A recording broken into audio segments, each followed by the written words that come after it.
Hello and welcome to a brand new series of tips interviewing candidates with disabilities. Interviews are stressful and daunting scenarios for everyone, especially those with disabilities.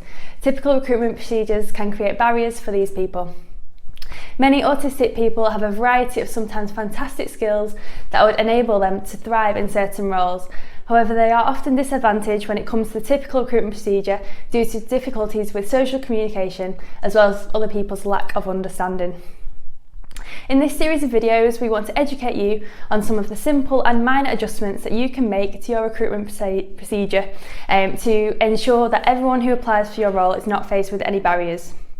You will also ensure that you are meeting the Equality Act and the Discrimination Act, which is a requirement for employees to make reasonable adjustments for people with disabilities. Hello, Laura here with tip number 1. As well as their individual strengths, some people with disabilities often have above average skills such as concentration levels, attention to detail, advanced technical abilities and an excellent memory. Before the interview, it's really important to ask the candidates if they require any specific accommodation or adjustments such as wheelchair access. If the candidate has a visual impairment, they may need detailed instructions and extra time to find you. And if interviewing a dyslexic candidate, keep questions brief and provide plenty of opportunities for the candidate to absorb the information.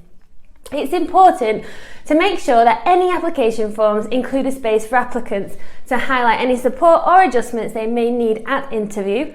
Job adverts should be clearly presented and try to be really specific about what abilities and experiences are genuinely essential for the job to be done well and leave out any that are not. Hello and welcome to video 2. Candidates with autism may struggle to sell themselves in an interview as they may face difficulties such as understanding body language, maintaining appropriate eye contact, knowing how to maintain conversations and judging how much or how little information to give. This is especially difficult if open questions are asked. Another difficulty they may face is answering what-if scenarios, as this requires them to think in abstract ways which can be challenging, especially under pressure. You could adapt the interview for autistic candidates by avoiding general questions, for example, tell me about yourself, as this is very broad and can leave the candidate feeling overwhelmed as they may not know where to start.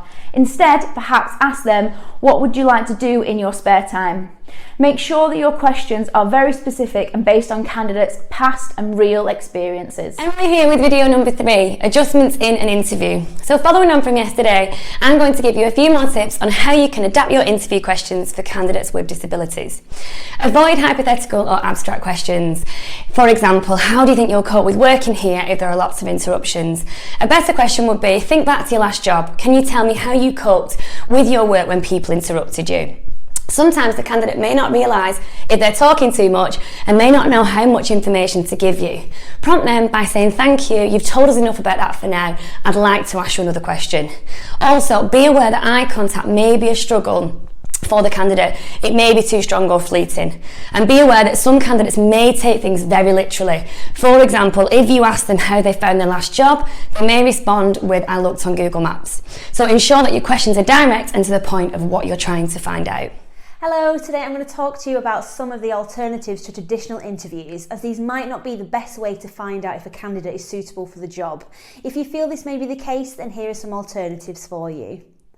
Firstly, a work experience trial could be a better way of assessing skills than a formal interview scenario.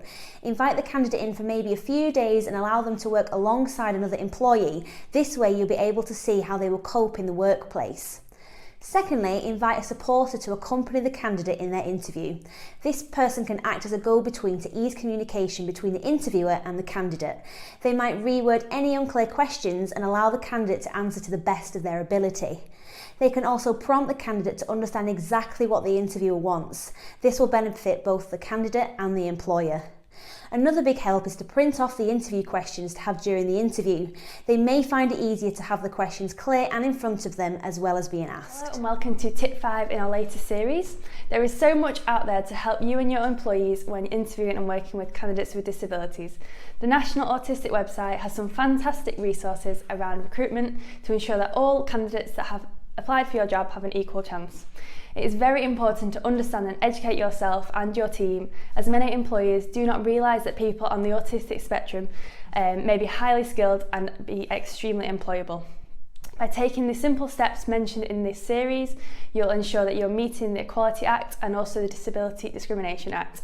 Many of the tips discussed could also benefit many other candidates as well, disability or not. So for more information on this topic, please contact a member of the team and we'll be happy to assist you.